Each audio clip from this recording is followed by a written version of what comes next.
Welcome back to the program. Today we're looking at the burnout crisis with the reports that 2 in 5 workers are already feeling the strain this year, and we're only just through 2 months. To find out a little bit more about it, Shashini's joining us from people2people. Shashini, welcome. Thank you so much for having me. Well, tell us a little bit about the data that you've put together and what it means for us.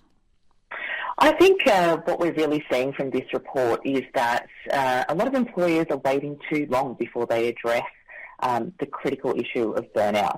And it's such an important issue to address because it can save so much cost if we address it early. And I think that's something that we really need to explore further. The data are also suggesting 9 in 10 Australians believe burnout is ignored till it's too late. So this is probably a timely warning. It's early in the year, so to be working out how to best manage the staff so they don't burn out. That's exactly right. And, you know, it can be a little daunting for employers because there is a large time investment that you need to put in to address this at an early stage. You need to look out for the early warning signs and have a lot of conversations. And you know, when you're already time-pressed as a manager or if you're in a leadership position, that can feel a little bit daunting. But ultimately, you need to think of this as, you know, what's best for your employee? How are you going to maximise their output in a way that's really going to encourage them to perform in a healthy mindset? And you've got to do the work early on. As with a lot of things, preparation is key. Well, encouraging open conversations is the first thing, but the other is setting clear role expectations. I suppose as part of those conversations, when you're setting up the roles and what people have to do, you need to make sure that you're not overloading certain staff members. That's right, and that all comes from workforce planning. And, you know, we need to be able to look at our workforce and go, what is a reasonable amount of work that a person and an individual can do?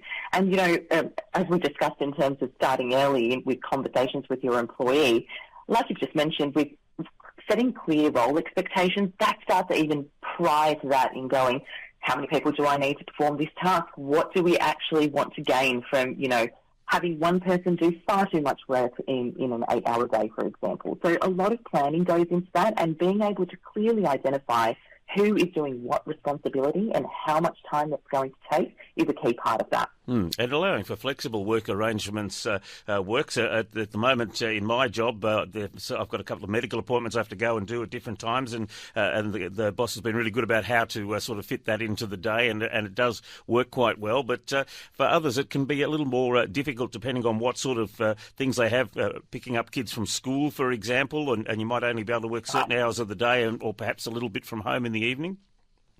Absolutely, that's right, David. And look, I think, you know, in a post-COVID world, that Pandora's box has opened in terms of what flexible working arrangements looks like. And, you know, there's been a lot of conversation around this in the media at the moment in terms of lots of people going back and what does it mean. And I really think this is probably one of the most important points to make about, you know, how we reduce burnout. We need to start from a place of trust. And we need to trust our workers and our employees. We're a nation of very hard workers that want to come into work and do a good job.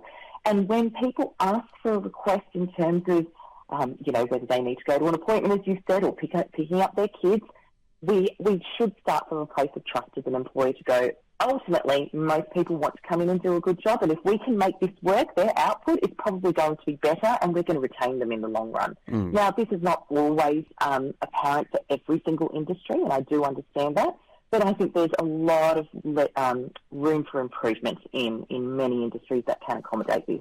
And another important thing is we can't just say, oh, bosses, you've got to do this. At the same time, the bosses need to have some form of training so that they're aware of what's going on and how to maximise their workforce.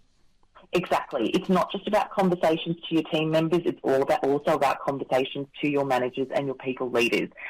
One of the traps that, you know, we can fall into as an employer working in the HR space is thinking, you know, if somebody's operationally great, they're going to be able to understand what the warning signs are for people and behaviour. And that's not always the case. We need to train, we need to equip, we need to make sure that we have those conversations with our managers to go, this is what you need to look out for. And if somebody is, you know, having issues in their performance, it's not always because of a negative attitude. It could be because of burnout and other things that are involved with that. So how do you spot them? Have that conversation early. Very important. The burnout crisis, 2 in 5 workers already feeling the strain. A great time to be keeping an eye on your staff to make sure that they maximise their performance at the same time, keeping them fit and healthy. Wonderful to spend some time with you on our program today.